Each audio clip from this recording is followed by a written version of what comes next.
Ces petits carrés noirs et blancs semblent anodins, mais ils cachent une histoire fascinante.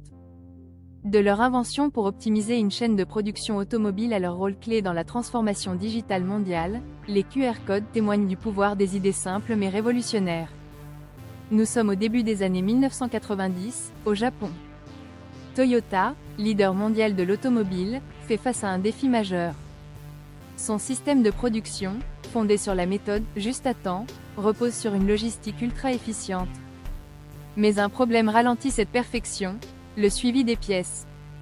Chaque composant porte un code barre traditionnel qui doit être scanné pour vérifier son emplacement et son usage. Ces codes, efficaces mais rudimentaires, ne peuvent contenir que 20 caractères. Pire encore, leur lecture exige une orientation précise et un scan pièce par pièce, entraînant des pertes de temps coûteuses.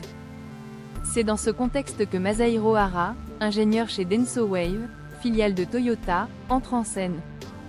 Passionné par les défis technologiques, Hara se met en quête d'une solution capable d'accélérer ce processus tout en augmentant la quantité d'informations stockées dans un seul code.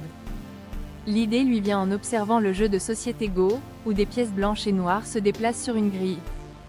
Inspiré par cette simplicité visuelle, il conçoit un système qui combine une grande capacité de stockage, une lecture rapide et une tolérance aux angles de scan, le QR code, pour Quick Response Code.